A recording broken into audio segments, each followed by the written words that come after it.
Okay, so we're starting on another job here. What we've got is we've got a tub that's been leaking a little bit, a drip here and a drip there, and drip here and drip there, not much, but it's been dripping for a long time. So they did a lot of structural damage underneath the house. So what we have to do here is we have to, well, we've already done it, is take it out the tile wall.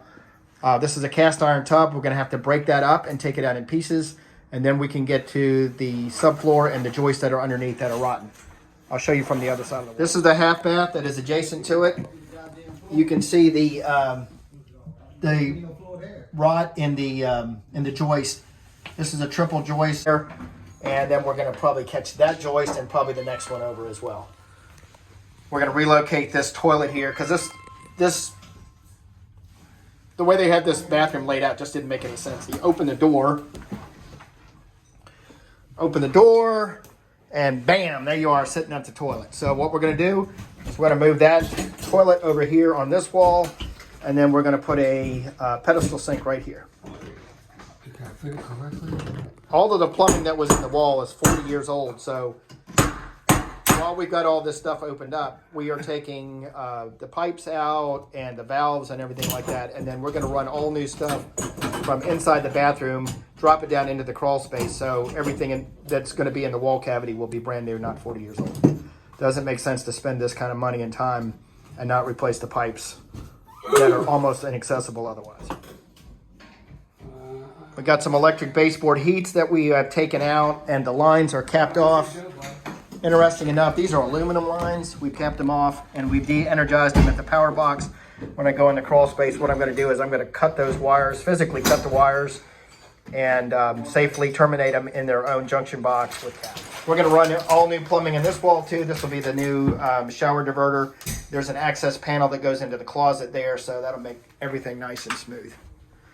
And then we'll have the new pipes here for the adjacent half. Living room, paint, and we discovered hardwood floors underneath these carpets. They look like they're in great shape. So instead of replacing the nasty carpet, what we're going to do is we're going to pull the carpet up after the painting is done, have our hardwood floor guys come in here and make this place look like brand new. And this house will be used for rental purposes when it's done. So these are vinyl floors and physically not in bad shape. It's a little bit dated, you know, pattern-wise. But instead of spending thousands of dollars putting in new flooring here, what we're going to do is we're going to strip these things clean. And then we're going to put some special chemicals and treatment on it, make them look brand new, and then we can save a whole bunch of money for the landlord. We're going to take these thermostats out. They're no longer used. These were for the electric baseboards, which have been taken out. And then we're just going to cap these, and then we'll put a blank plate right there.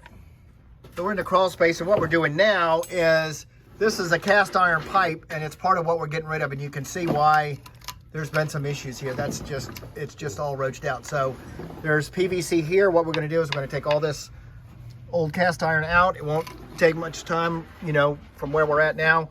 And everything that we put in, we'll be putting in new PVC from here on out, and we'll be good.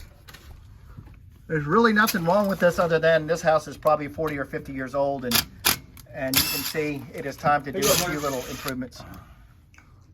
All right, we got the tubs out. We went up to get some material. So what we got is that sill plate is bad. That sill plate is bad. The ends of these studs are bad. We've cut off the drain pipes underneath so we can run new stuff. So we'll replace all that. Get some replacement going in there.